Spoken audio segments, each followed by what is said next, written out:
Hello, welcome to another episode of Beyond the Black Rims. I'm Mars Girl.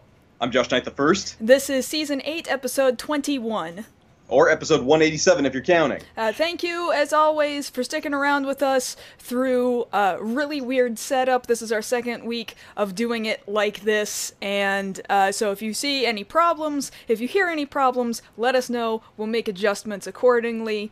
Thank you, as always, to the Patreon contributors at patreon.com/MarsGirl who make this and all kinds of other stuff that we do possible. I just finished doing a recording for 5 centimeters per second, so just a little bit of editing and that'll be out to you guys very, very quickly. I'm really excited about it. What's going on with you back in San Antonio right now, Josh? It doesn't know what kind of weather it wants to be. It's either incredibly hot or flooding. Yeah, but that's just San Antonio for you. Yeah, all the flooding is kind of ridiculous. I'd heard about that flooding. I don't think you told me that it had affected you much.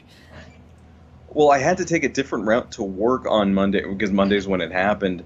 But I gave myself plenty of time, and I was still late, just because San Antonio is geographically in a ditch, so we flood very fast. So I guess the rain started about 6:30 in the morning, and I had to leave it about 2 hours later, and it had been pouring consistently until about noon. Oh man, yeah. Well, yeah. That is kind of the Southwest Texas kind of area and San Antonio's in a ditch, so that doesn't really help. And San Antonio's drainage is really, really bad too. What drainage? Yeah, exactly. You see, what drainage? While you were experiencing flooding, I experienced my first earthquake since being out here. Now, I've been in earthquakes before. There are really small ones. Either I was really young or I was out in Japan, living in Japan, and I felt like this tiny little tremble and I wasn't really sure what it was. But this was what I told you it was yesterday, right? It was yesterday the earthquake Yeah, was? yesterday. Yeah, so it wasn't incredibly far from here. I'm in Yucaipa right now, which is like an hour east of the far east side of Los Angeles. So, Big Bear Lake is a little north of here, and that's where the epicenter of it was. It was a 3.5 earthquake, which, in the grand scheme of things really isn't too terrible, but, it's enough that you notice. And what was kind of terrifying is that I was asleep. I was dead asleep. I was so exhausted from having just the worst sleep schedule ever the last couple of days, right? And then, I figured, the stupid thing was, earlier that day, I was Googling, what do I do in case of an earthquake? And I thought to myself, wouldn't it be crazy if the day that I look up, what do I do in an earthquake, there's an earthquake? There was an earthquake. So basically, you jinxed yourself. I did. I jinxed myself. And you jinxed a whole state. Good job. Well, this whole kind of region, apparently any farther past where we are, and you couldn't feel it anymore.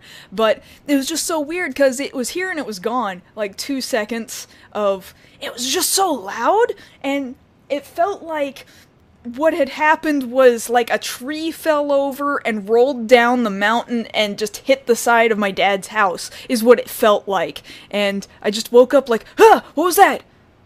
Oh, I'm so tired, I'm going back to sleep. And I woke up thinking, that was an earthquake, right? I walked out the door and my dad goes, did you feel the earthquake? I'm like, that's what that was, right? He's like, yep, that's what that was. And I checked the news, sure enough, that's exactly what it was. Yeah, God punked me.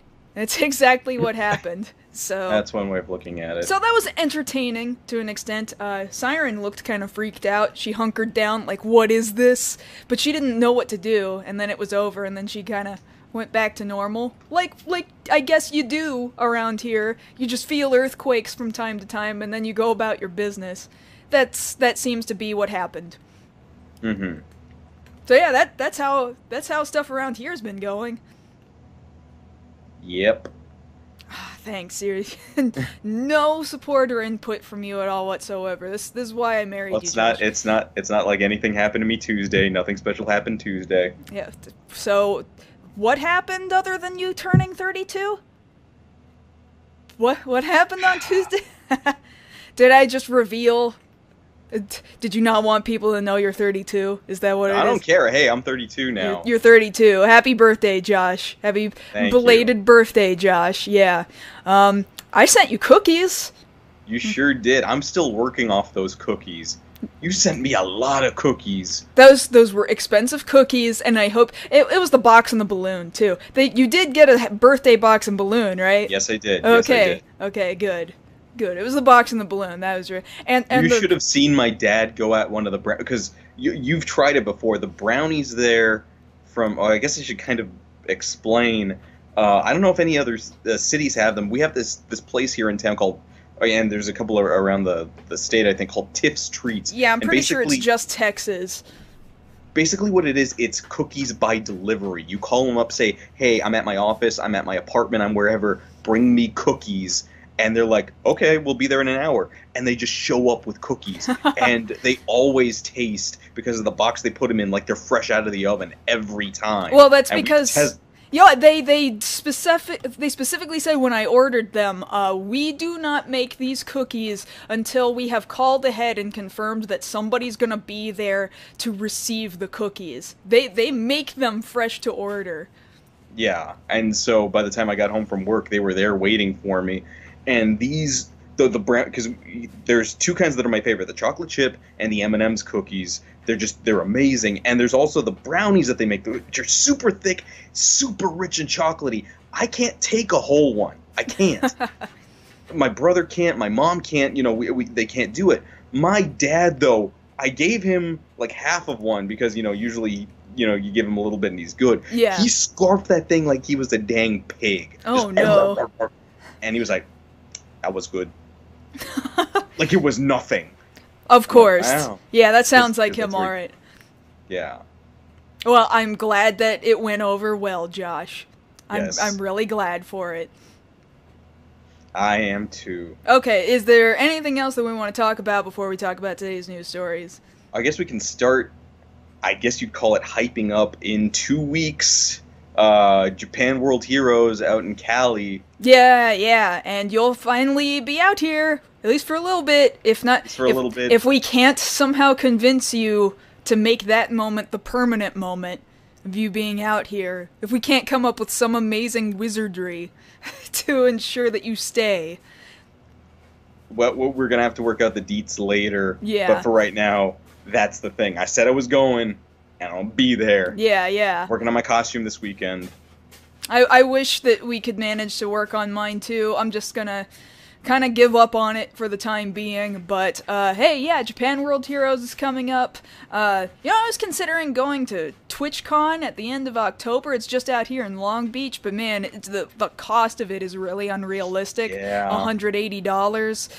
If I just happen to fall into more money than I'm expecting, then we'll see about that. Now that we're gonna be out in this area, like, this is event central, so we need to consider how it is that we might manage actually attending more events and doing more work around events. Yes. So yeah, aside from that, do we want to start talking about today's news stories? Yeah, we should do that. Yeah, we should probably do that. What is going to be our first story a little bit later on?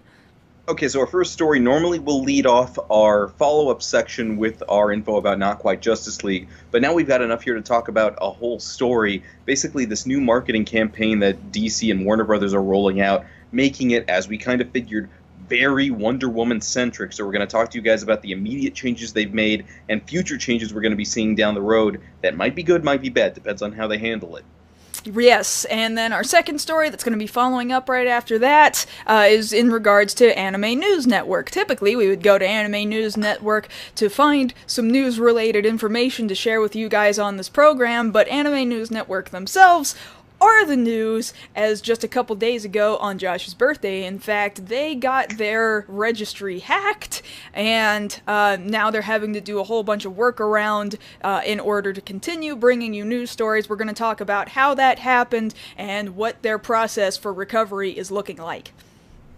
Yes, and then the last story for the evening is mainly around an announcement that was made earlier this week that Netflix is going to be working separate from Disney now that Disney has decided to make their own streaming service. So they're going to be pulling a lot of their content from Netflix, as well as getting rid of some other Studio Ghibli-related content. So we're going to talk to you guys about that, what those plans are, and how that's going to affect things for the foreseeable future. Yes, so, that all having been said, I guess that means it's time for follow-ups, yes? Follow-ups, all right. Yes. Please help me out, Josh. Okay, so follow-ups. We are still going to go ahead and start with a little bit of Justice League-related news, not too much prevalent to our main story. So in Aquaman-related news, director James Wan has gone on record as saying they are using as many practical effects for this movie as possible, which is always a good thing to hear. They are well into filming right now. Hopefully we'll be seeing more as things continue. Maybe by the time Justice League does get released, we might perhaps get a trailer, but it's nice to see that they're actually doing hands-on things there in that movie. Awesome. Okay, so moving on to some Batman-related news. So we did talk to you guys a little bit about Batman vs. Two-Face, which is this follow-up animated movie set in the Batman 66 universe, which, of course, now notably is going to be Adam West's last time ever playing Batman. Thankfully, he recorded all of his lines before he passed away earlier this year. We have a trailer now, which shows us the 66 movie version of how Two-Face was created. Of course, he still has the namesake of Harvey Dent, but here he was apparently exposed to the collective evil and villainy of all the other Rogues Gallery villains combined, and that's what made him Two-Face. That's really weird, but I think in that universe it kind of works, and that trailer looked really entertaining regardless. Yes, of course, that is William Shatner, who's going to be playing Harvey Dent and Two-Face. We were commenting, you and I, before the show, that he sounds, obviously like William Shatner when he's just Harvey, but when he's Two-Face, he's very heavily modified. They put a noticeable filter on his voice to the point where it almost doesn't sound like him. Yeah, exactly. I thought that was really weird. I couldn't tell that it was still him. I'm probably gonna have to go back and look at that trailer a second time and listen a little bit harder to really hear the William Shatner in Two-Face when I see him. I'm sure it's there. They say it's there. He must be there. It must be. Okay, so also a reminder, this coming Monday night is the Fathom event for Batman and Harley Quinn. So if you haven't already bought your tickets, go ahead and do that. I've got mine. I will definitely be going to see that this Monday. Cool. Yes. I don't know if you'll be able to get the chance to see that while you're out there, but I would recommend it. If somebody gets me a ticket, because I can't do it myself. I wish I could. Okay, so let's go ahead and move on to some Marvel stuff. So the first thing we'll go ahead and bring up is this photo right here. We finally got it, our first look at Josh Brolin in the role of Cable there for the movie. A little bit more of a realistic take, I would say, on the comic costume. Obviously, he's not going to have all bright yellows and blues, as you guys see there on the screen. I like it. Yeah, it's pretty alright, yeah. Of course, we're going to be seeing more of this. There are on-set photos coming in of him with Deadpool, with Ryan Reynolds. So yes, hopefully we'll be getting some footage later. Nice to see they're moving full speed ahead with this. Glad to see what they're doing. Great, fantastic. I'm looking forward to more photos. Yes, okay, so let's move on to some other Marvel news. They have confirmed that Avengers 4 has started filming. So hopefully we'll be getting more information on that as filming actually goes. The further they go along, the harder it will be for those of us who weren't able to attend Comic-Con to accept that we haven't gotten that trailer yet. Very true. All right. Also in semi-Marvel related news, there are talks now for the Venom movie that Sony's, of course, working on with Tom Hardy there in the lead role, for actor Riz Ahmed, who a lot of you would have seen there in Rogue One, a Star Wars story, to join the movie. They haven't said yet who he's playing, but early speculation says it's entirely possible he could be the villain of the movie, Carnage. Ooh, that would be interesting if we can actually get Carnage, and a good one. It would be a very different take on Carnage, but one I would be willing to see. Yes, definitely. So we'll have to see who he's cast as that goes along. All right, moving on to some other news here. Going on to Hellboy. So, of course, we've been keeping you guys up to date with the Hellboy movie. So, actress Mila Jovovich, who everybody knows from the Resident Evil movies, has been cast in the movie. The interesting thing about this now is that for some reason, or not even for some reason, they're not calling the movie anything different the movie is called Hellboy. It's a complete reboot of the franchise. It's not going to get a subtitle. It's just called Hellboy. I'm a little disappointed by that. I don't really want to see it start all over again. If they go in a totally different direction, maybe that'll be okay, but man, I just want new stories told. That's all. Which we're getting. It's just I'm a little sad about that. Yeah, exactly. I think I'll get over it eventually. As soon as I need to see more out of them, as usual. I need to see more, and I need to feel more comfortable with what they're planning. Yes. Okay, so moving on to some... Okay, so we keep hearing these updates from James Cameron for the Avatar movies. The next one that we got is really weird, considering everything that happened in the first movie. So, for any of you guys who have seen it, of course, they replay it on the FX channel all the time.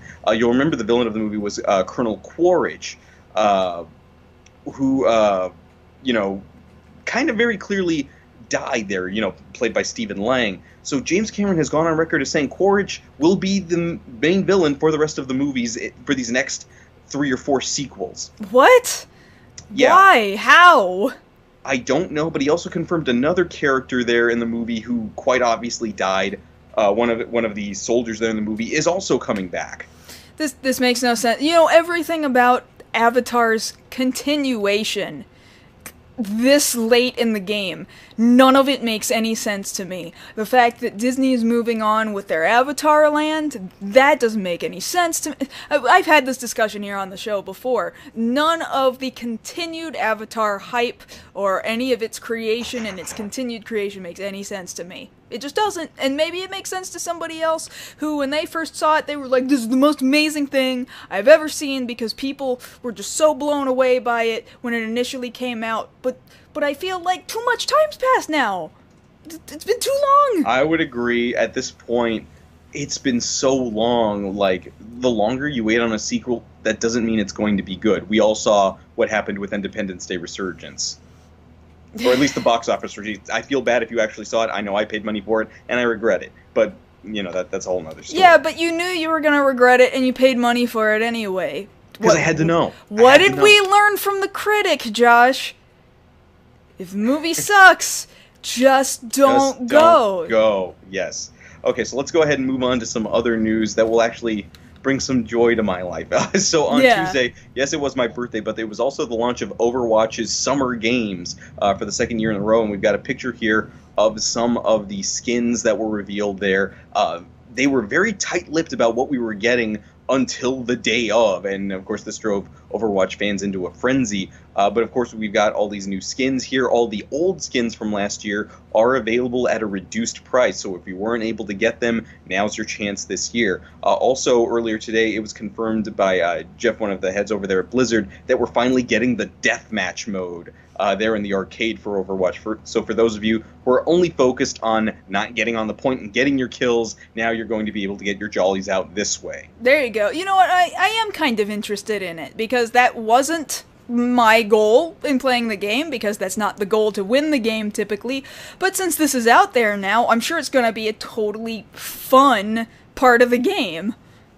Well, yeah, for the most part, the way that we're talking about it is the whole purpose of having the arcade there inside Overwatch is that it's for modes that they don't feel like maintaining for the whole of the game, because the idea of Overwatch has always been to be team-based, to be working as a unit to try and work on an objective. Well, here they're finally going to satiate those people who would rather be more FPS style, you versus me, 1v1 me, let's go. Final Destination.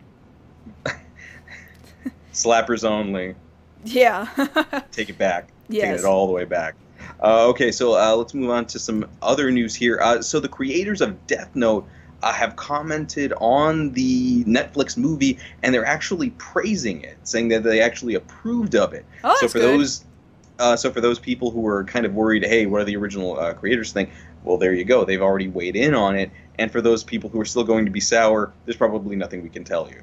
Yeah, we'll see when it comes out. I'm gonna watch it for the sake of, alright, I gotta know, what did they do?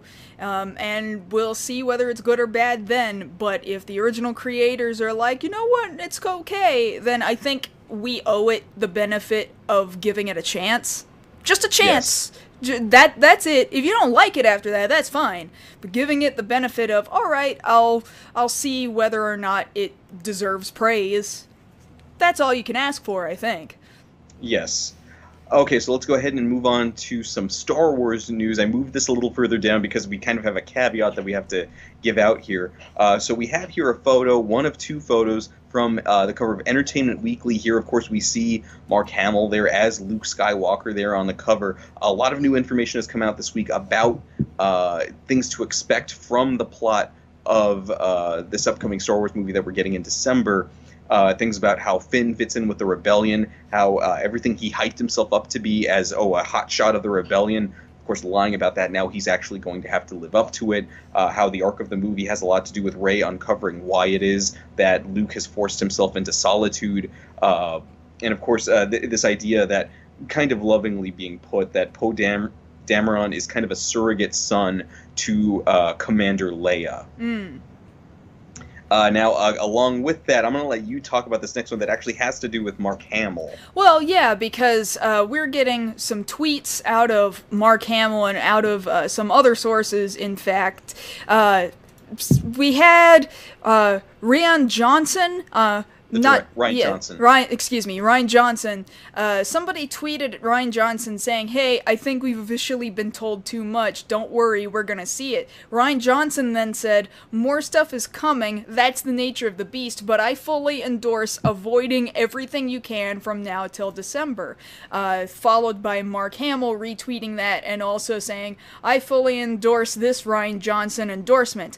And in all caps, he says, "Avoid everything you can from now till December." Many exclamation marks. Hashtag words of wisdom. Hashtag well worth waiting for 8. Yeah, so basically he's saying hold out for 4 more months. I think it's possible. I really do. So at this point, what do you think? Do we stop reporting on new little bitty official leaks out of... Well, I imagine there's some stuff that we can't help but talk about. Like, I know in about another couple of weeks we're going to get the second Star Wars Day reveal of all the swag. There's not going to be any avoiding that. So we'll probably cover that. It might be interesting to see how you cover it out there and me cover it here, since that's that's true. I think that's within the next 4 to 6 weeks that we're getting that. So yeah, that's going to be interesting to see. But he's Luke Skywalker trying to advise me about Star Wars. I should probably listen to him. Yeah, I'm going to listen to Luke Skywalker about it. So we're going to avoid news. Now, promotional stuff, just like you said, stuff in stores that you can't help because you're out in the middle of it and it's just there. Okay. But yeah, we'll try and do our best with that. Yes. Okay, so let's move on to some tokusatsu news here, kind of sad news. Unfortunately, we're having to report here that actor Haruo Nakajima, who was notably the original suit actor for Godzilla, played him in 12 movies, passed away this week. He was 88 years old. He had worked on several movies: King Kong vs. Godzilla, Mothra vs. Godzilla, Destroy All Monsters, Godzilla vs. Hedorah, just a wide breadth of Godzilla movies, part of what got people into the genre. The last thing I want to do is overlook a suit actor's contribution to the world of tokusatsu, because without suit actors like that, these are the guys who sell it to us.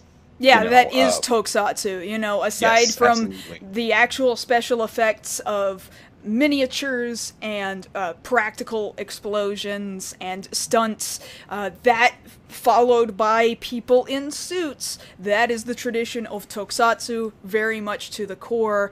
Godzilla is basically the birth of the genre as we know it today, so absolutely, we have to at least give thanks for him having put in as much work over so many years as he did and helping to birth a character and an entire genre that the entire world has grown to know and love. Yes. So, of course, we have all of these other new Godzilla projects coming out, but you always have to give credit where credit is due to the person who originated the role. So to Mr. Nakajima, you will be missed. And thank you for your contributions to the world of tokusatsu. Certainly. All right, so we've got one last little thing to bring up here. As far as Kamen Rider Exate is concerned, he will get one more appearance in this crossover movie this coming December with Kamen Rider Build, who is the upcoming writer here in just under 3 weeks. So what we have here is the promo photo for the crossover that they're going to have that's being titled Kamen Rider Heisei Generations Final. Of course, this past year we had Kamen Rider Heisei Generations, which saw the return of 4 out of 5 of the previous writers. Here, since it looks like we're getting to the end of the Heisei timeline there as far as Japan is concerned, it would be nice to see all 19 Heisei writers on screen at the same time. Yeah, so to clarify, at least in suit. Yeah, to clarify that final, and again, you were kind of leaning into it there a second ago, saying we're at the end of the Heisei era. So to clarify, that does in fact mean that Japan has kind of agreed to go ahead and let the current emperor step down from his position of power. His son is going to take on the next position of power. When that happens, that's when Japan enters an entirely new era, and they've not yet decided on the name of the new era. So whenever you hear Showa, you're hearing about an era that is when the previous emperor was alive. Heisei is the era in which this current emperor was alive and ruling, and then our next generation, who knows what it's going to be called, but it's supposed to be within the next year he's supposed to step down, and that means that it also shapes not only their kind of royalty sort of government system that's still around, but also shapes entertainment. Yes. We refer to different tokusatsu series, Kamen Rider by Showa and Heisei, and Super Sentai by Showa and Heisei, and Godzilla by Showa and Heisei as well. So now we're going to have to go into an entirely new era. So the fact that this says final, this is it. This is a big deal. So I think you're right, Josh. I think that if we don't see every single friggin' both in Phase 1 and Phase 2 of what they were doing with Heisei, yeah, from Kuga till now, then that would be a really hugely missed opportunity on Toei's part. So here's hoping. Here's hoping. But yes, that's all of our follow-ups for the evening. Let's go ahead and get into our first story. Yes, so that is this thing right here. Yeah, you can kind of see in between the two of us here.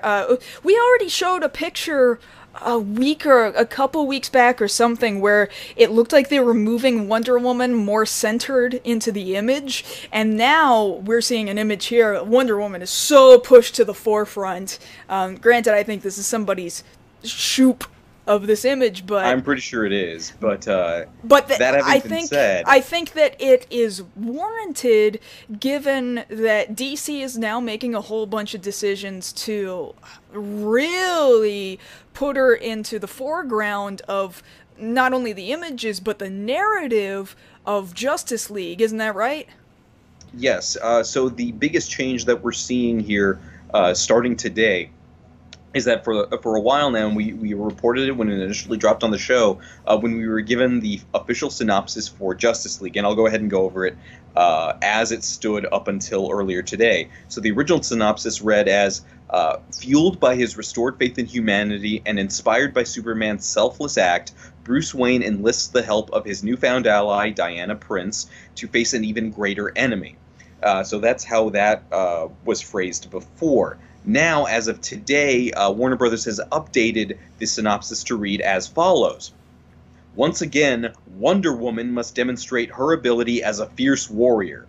Facing a great enemy, she and Batman join forces to recruit a group of metahumans to stand against this newly awakened threat. Having formed an unprecedented league of heroes, they set out to save the planet from an assault of catastrophic proportions. It's totally, tonally different. You know? Totally and completely. Now, weren't we talking about before that they were having to do a bunch of reshoots? Yes, they were. It seems viciously clear to me that they didn't... Viciously? They did not expect... Oh no, the female in the group got a lot of money. Huh. What do we do about that? Because everything else... nobody likes. what do we do now? Like they don't have a choice. They would have to do reshoots, because I remember those early shots and the early behind the scenes footage and the early trailers looked kind of bad to me. Mm-hmm. I was so disinterested. That, and it was taking forever for it to look like, is Superman even involved at all in this really important Justice League movie where Superman's supposed to be in the Justice League? So for them to make these changes, I think it is the smart move, but it's so concerning because it's so late in the game, you know? Absolutely, absolutely. Because at this point, yes, it makes sense to go where the money is. That's any sort of business decision. And of course, we're dealing with a business in Warner Brothers. Now, we've talked enough about how it is that they woefully underestimated just how popular Wonder Woman was going to be. It just passed the $400 million mark domestically. Mm-hmm. It's just about to come out on Blu-ray within a few weeks from now. And of course, people are going to be buying that up in droves. And of course, there was the news we broke last week about them looking to actually push this for an Oscar contending position. So with all of this going on, yes, for one thing, it's great. I'm actually very happy that we're getting this information. What I'm worried about is that they're going to push her too hard and then overkill her. A little concerning, yeah. My concern is that it'll become a Wonder Woman-centric film and not a Justice League-centric film. Yes, that worries me. So I feel like it is smart to pursue Wonder Woman because, like, God, it was so good. But, yes. Again, the changes so late might just plain make it a bad movie in a way that they did not anticipate. As opposed to the bad movie we thought we were getting. Yeah, yeah. When are we expecting the movie to come out again? November. This November? Yes. I cannot even imagine. They just tweeted it out. We're 100 days out. I'm super concerned. I'm like, this is both the right move and the wrong move. It would have been the right move if they still had a year to go, maybe. But not like 3 months away. Well, because something I was commenting on, and you know, we've had this conversation, and I think I've said it to an extent here on the show, is that Wonder Woman, the reason I think people are responding to the movie as much as they are, and the reason it still has so much staying power in theaters up to this point, is the fact that Wonder Woman in that movie, Diana, is portrayed as the icon, the person, the ideal to look up to, that they could never make Superman in 2 movies. Yeah, what you're saying is mirroring what in the chat Moonbeam is saying. Wonder Woman is the only one that acted like a hero. Exactly, because the moment she stepped out onto the field there in World War I to step up and be the hero. No, this is what I'm going to do. It didn't matter what anybody had told her to that point. That's the iconography that's the feeling that people were likening back to the Richard Donner Superman when Christopher Reeve takes that first flight.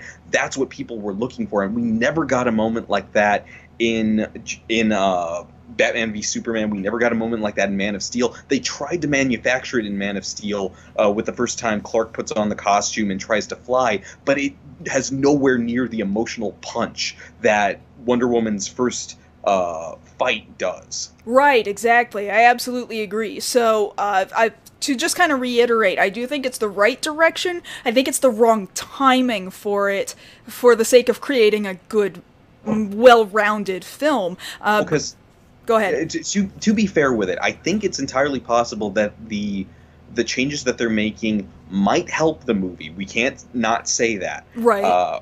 But to that same extent, the whole idea behind it is, yes, like you're saying, I absolutely agree. It almost seems like a knee-jerk reaction, and it's too close to the release date.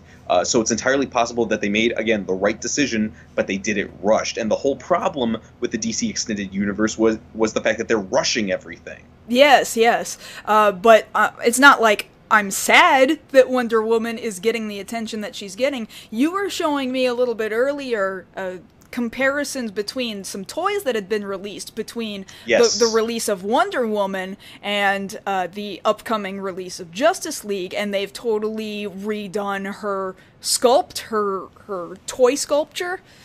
Specifically, to clarify, some places around the world are getting Justice League figures in already, and if you make the comparison between the 6-inch Wonder Woman figure that they released for Batman versus Superman versus the 6-inch figure that they're releasing for Justice League, it's night and day. One looks like a piece of plastic, the other one looks like they actually tried. Mm-hmm. And of course, they're going to be retailing for the same amount. I think it's about $8-9, at your local Walmart or Target or wherever. But it's clear that and a lot, you can check this out on YouTube, a lot of people are already starting to review the figures. It's clear that they've taken more care to get the likeness right for Wonder Woman versus like Superman, who still looks like John Cena in Superman pajamas from this last line and the line that we're going to get for Justice League. I'm not kidding. They made his jaw so big. Oh no, that's horrible. It almost looks like he's wearing Hulk hands, how big they've shaped him. And Henry Cavill, like, don't get me wrong, Henry Cavill has worked out, but he's not like Rob Liefeld big. No, but they're trying. So yeah, I think it's very clear that this is the direction to go, even with the fact that, yeah, we know we're going to get Superman at the last friggin' second in this movie. We need a focal point, and because they've decided, well, Batman's not the one right now, which that's saying something, because you realize since 1989 till now, DC has banked on the name of Batman like it was nobody's business, and now they finally learned, wow, like, we've been banking on Batman for so long, but Wonder Woman made us a lot of money real fast. Whoop! And there you go. Yeah. They're so quick to ditch. Like somebody else said in here, Masked Rider Cronus here in the chat, something people like is marketable? Oh my god! Exactly. Go figure. You might actually want to go with the characters that people were actually responding to. So I'm glad they at least got that through their skulls. I'm just concerned they did it too late. That's all. That is my only concern. Well, we'll have to see. I mean, admittedly, from the last trailer we were given for Justice League, they're at Comic-Con. Yeah, you hear Bruce's narration, but it's totally Wonder Woman in the forefront of that trailer as well. Yes, definitely. They were already starting to make that switch. So maybe it's been in the works for a couple months now, maybe? Maybe Perhaps, they've been thinking about it? Well, because think about it. Even there in the narrative of the trailer that we just got, we see Wonder Woman clearly stopping a robbery, and we have the line, "The Batman is nowhere to be found." Thank God, honestly. Somebody's doing their job and somebody's not. Guess who showed up for work today? Wonder Woman! Thank you, Josh. Thank you for the theme song. Can always rely on you for the theme song. Yes. I think that... I mean, that's pretty much what we got.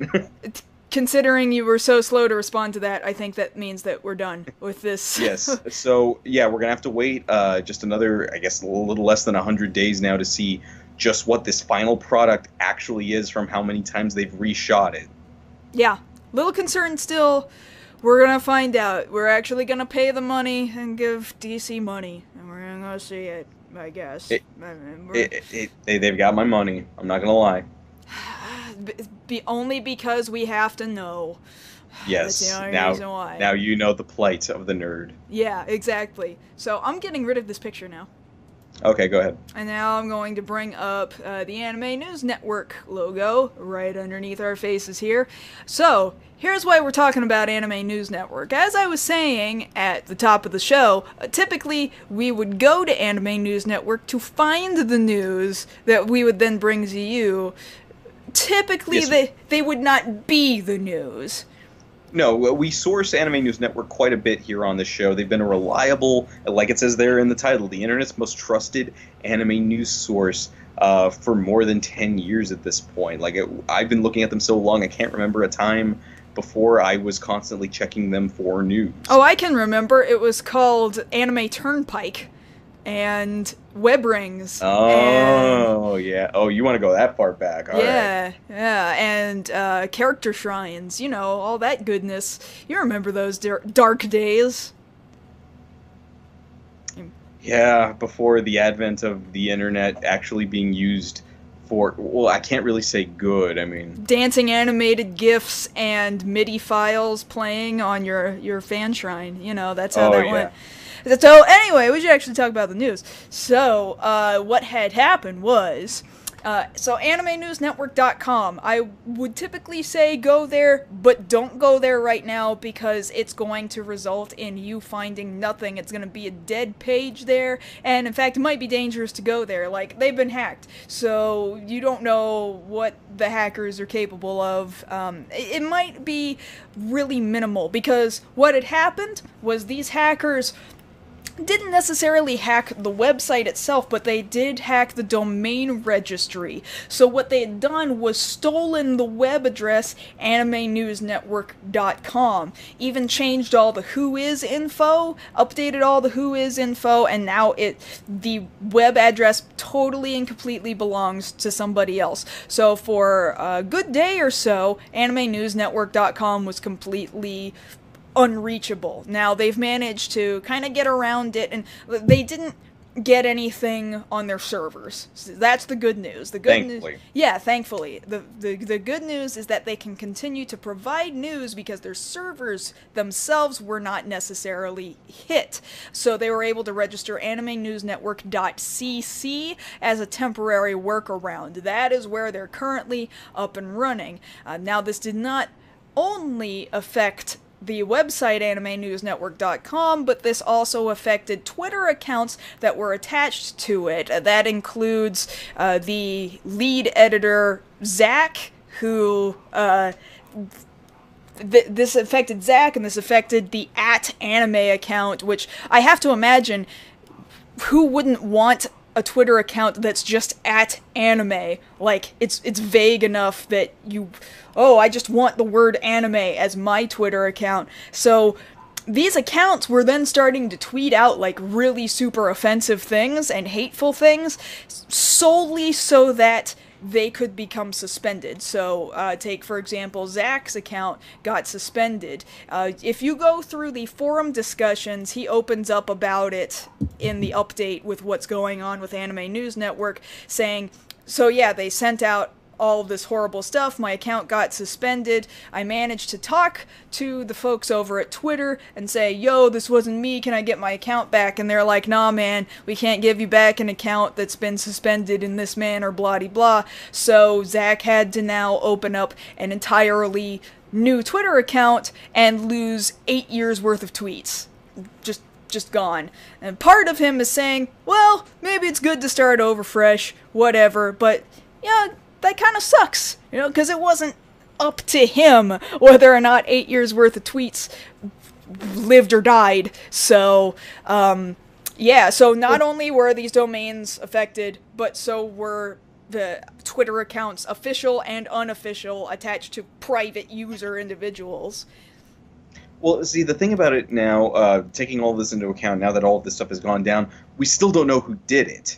No, not necessarily, although there's tons of people who would love to claim that they did it. There are people speculating over on Anime News Network in their forums that, well, the /A boards over on 4chan, they hate Anime News Network, and they were talking about trying to take them down for a long time. You don't really know, but there are people who, for some reason, don't think Anime News Network is as good or as reliable, or they think they're schmucks, or they don't like their reviews or whatever. I mean, I don't go to Anime News Network for reviews or podcasts or anything. I go there for just the straight up, this is the information that is coming out. This is information, right, exactly. Yeah, this is information that I need to know about an anime or a manga that has been published at a certain point in time, and I need to know with clarity who was in that, when did that come out, under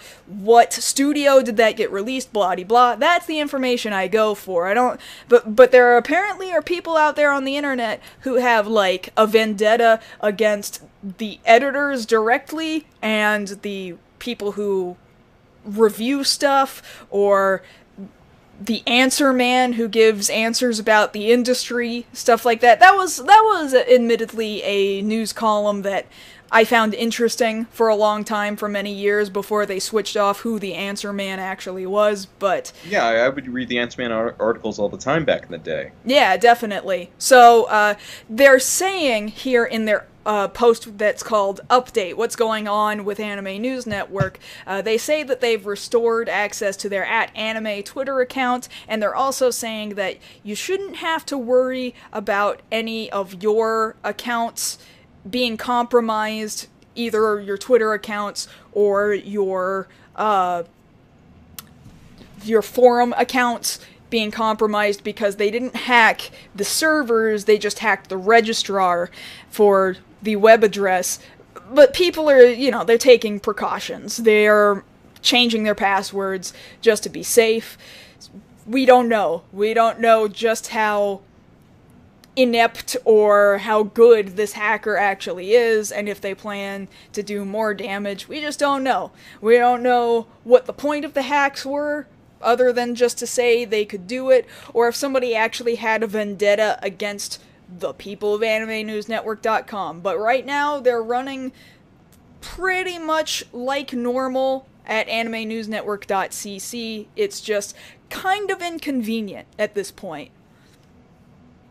So the thing of it is, really, there's not too much that's gained from doing this. A lot of this just does come off as senseless trolling. Mm-hmm. Because at the end of the day, yeah, like you said, you can hate on articles or some of the people who write for it, but when you're just reporting facts, like, hey, this is a project that's coming out, these are the people that are in it, like you're saying, there's nothing to hate about that.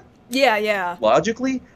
So hopefully, I do wish that they can get this wrapped up fairly quickly, and we can get back to things per normal, that they get their regular domain back. As you said, we did have some stuff that we looked at, since they do have the AnimeNewsNetwork.cc up. So thankfully they've gotten that much back. But really, what's the point? Is kind of what I'm thinking.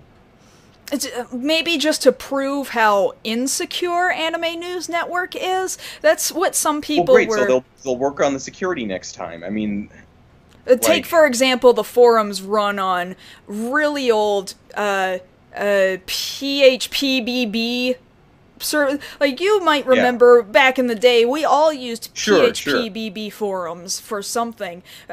Anime RP forums or old anime conventions used PHPBB all the time, and of course. They've been using the same forum setup for just years and years and years. So I have to imagine that they've only done so many updates to the website that have not updated their security features, So I have to imagine after this, they're going to start looking into increasing the security of the website as a whole.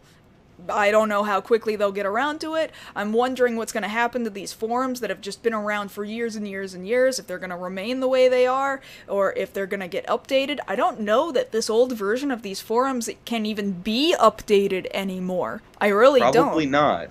No. So... they've got a lot to think about at this point. This was probably one of the lightest hackings that they could hope for, True, very true. It could have been a lot worse. Maybe what this is doing is sending a message of, hey guys, you better fix this because something way worse could happen. Maybe that's the message. And if that's not the message, it's certainly one that they should take just as a byproduct of the whole thing. It's not often something like this is done out of altruism, but yeah, hopefully this will show them where their weak points are, and they'll be able to beef those up. That way something like this doesn't happen again. Very true, very true. Really, that's about it. If I'm being honest. That's about the long and short of it. Yeah, so here's hoping that maybe next week we can pull some real anime news off of Anime News Network that is not Anime News Network news.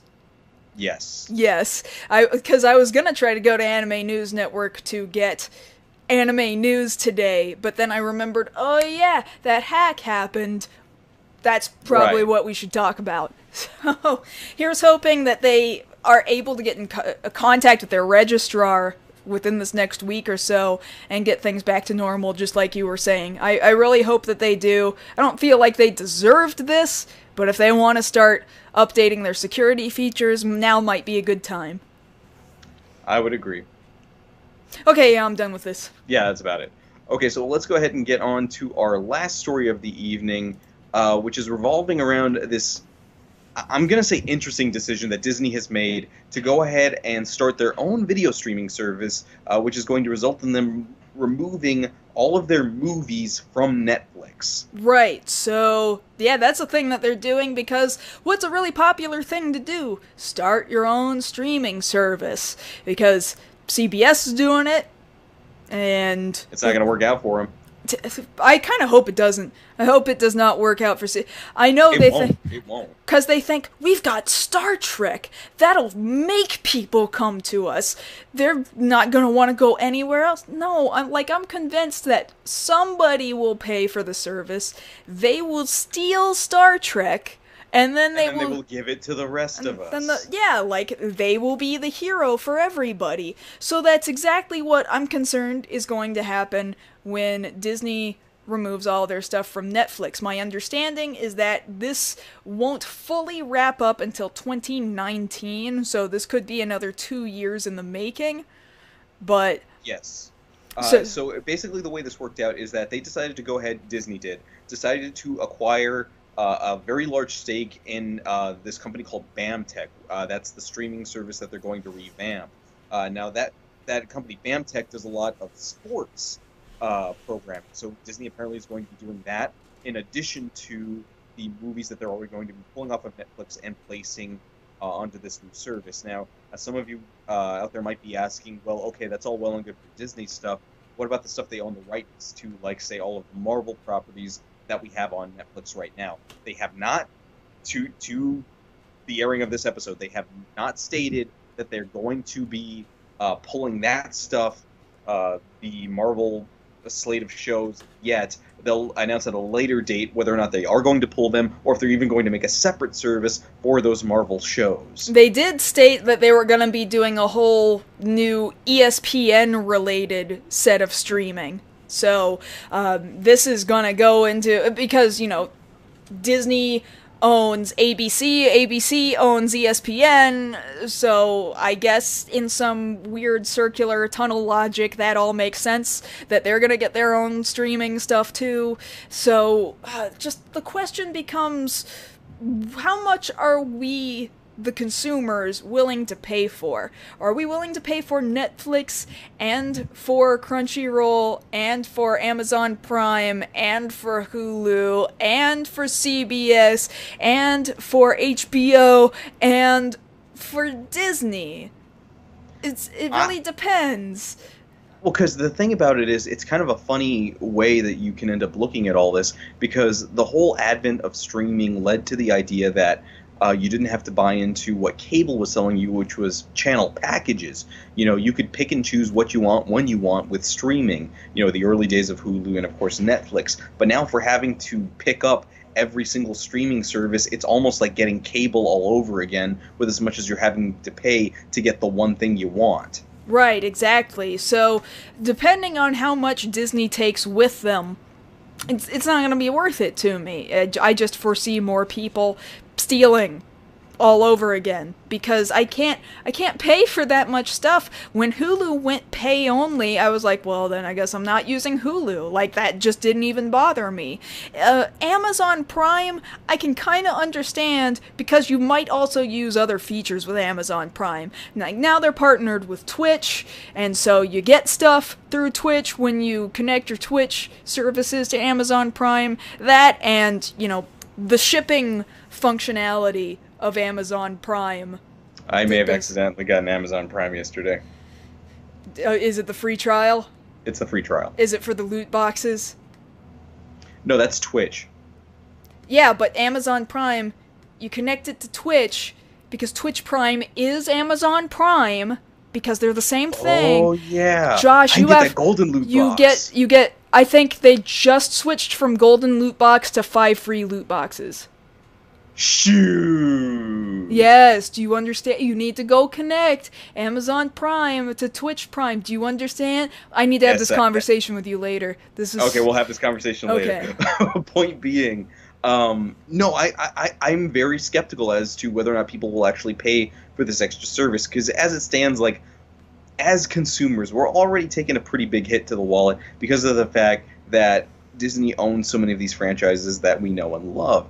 And we're already paying for Netflix so that we can see these different things. We're already having to go to the movies. We're already having to sit through so much stuff, purchase so many things, and now you want us to pay for something else when we were technically already paying for it and getting it? Yes, they do, because they don't care what your hardships are. What does that matter? It's money. Don't you understand, Josh? He doesn't understand. No, I understand. It's just y'all some greedy mofos. That's what that is. Well, who did you think you're talking about, Josh? This is Disney. They've already bought Marvel. They've already bought Lucasfilm. They bought Mixer, or not Mixer. What am I saying? Whatever I was using before to upload. Blip became. What did Blip become? Blip became not usable. Not usable. Yeah. So whatever Blip became, and then they bought it, and yes, Maker. And they bought Pixar way back in the day, and like all this stuff happened. Yes, all they want to do is acquire stuff, Josh. They don't care. They want money. They don't care. Shoot, I just learned that Downtown Disney is about to be upping their pricing for parking. What? But we're already paying for the parking. They want more of your money for the parking. Why don't you understand this? You know what upsets me the most? It's not the fact that they're doing all this because you know that they're going to because they're that kind of company. It's not just the fact that y'all are amassing all of this giraffe money. It's the fact that you're not buying any more giraffes with it. You're just wanting us to pay again for the giraffes I already paid to look at. Yeah, that almost made sense. That was almost a coherent sentence. Yeah, I know. It's bad. Well, no, you get like okay. Disney amasses all this money because they've got the giraffes. We pay for the giraffes, hence they get giraffe money. Right. But then they try to figure out a way for us to pay for that same giraffe again. Yeah, that's exactly what they're doing. That's evil. Yeah, I understand that that's evil. So that's exactly what's happening. So again, none of this is going to be happening until presumably 2019, but I have to assume that we're going to start to see some of this kind of go into motion over the next, I don't know, months, the next year maybe. We're going to start to see it starting to sprout up and leaf itself and take root. And that's when we can start to really get concerned. For the time being, there's none of these changes happening right now. I did want to mention Studio Ghibli for just a second here, just because it's a little bit related to Disney, because who did I say was buying all the Ghibli stuff? Something Kids. I just was texting G-Kids. Yeah, so G-Kids actually currently owns ownership over some of the Ghibli distribution that Disney was not prepared and not willing to distribute. But now they're taking over all of Disney's current ownership and distribution rights for Studio Ghibli films, and I'm really curious and interested to see what they'll do, because in the past Disney was like, this is a little too Japanesey and we're gonna have to make some edits here in order to make it kind of American, but G-Kids was willing to distribute some of the films that Disney was not, so like maybe this could be a good sign to take it away from Disney. I don't know. That's going to be something that we need to see more information about in the future. Right, because up to a point, like, you would look forward to whenever they would release a Ghibli movie out in theaters, but now you've seen over the past year or two how passé they've gotten about it, because like you know, you'll go to like say Target or Walmart and you'll see new Ghibli movies on the shelf, and I'm like, I don't remember, like, I'll specifically think to myself, I don't remember Disney putting this out. Yeah, because they didn't. It was because they did. Yeah, because it was G-Kids. So this is going to start happening in early 2018. By the time we hit early 2018, then they will have fully taken that away from Disney. So hey, with Disney trying to own everything under the sun, they gave up on Studio Ghibli. So that's one thing that we saved from Disney. Yay. Yay. I guess. We'll see how good that actually ends up. Maybe it'll mean that the price of those movies will finally go down, because those Disney prices were kind of ridiculous. Well, yeah, now you don't have to worry about the threat of the vault. Ah, stupid Disney vault, yeah. Man, I'm gonna start putting friggin' Netflix series into the Disney vault one day. No, screw that. Screw that. Do not put Daredevil in the vault. Okay, we gotta stop this. Yeah, we're like way over time. We can talk more about this in Q&A time, though. Yes, we can. We can totally do that. So this is the part where I want to tell you guys thank you so much for coming out to see us, and especially thank you because this has been a weird setup for us these last couple of weeks, and now I'm doing this purely on YouTube rather than also streaming it to Twitch at the same time, because since I'm now an affiliate with Twitch, Twitch doesn't like it if I stream both to Twitch and to some other place at the same time. They want exclusivity, so you guys being right here on YouTube only, thank you so much for putting up with what I'm having to do for the time being right now. For you guys who are live with us here right now, thank you so much. Please stick around for another half hour so that we can have a conversation with you. Just us on... Right now there's 38 of you. Just us talking to you, asking and answering questions. And if you're not here with us live right now, then thank you for watching on YouTube a little later on down the road, but it would sure be nice if you could come and join us on Thursday nights at 9 p.m. Central. That's 7 p.m. Pacific for me. I gotta start getting used to that time. And you can hang out with these cool people way over here, over in the chat room, and you can ask us the questions that you don't get to ask us when you're watching it not live on YouTube. Yes, of course. And during the week, you can always talk to us over on social media. On Twitter, I'm at Josh Knight First. And I'm at Mars Girl. And that having been said, that's been tonight's episode of Beyond the Black Rooms. We will see you guys again next week. Bye, everybody.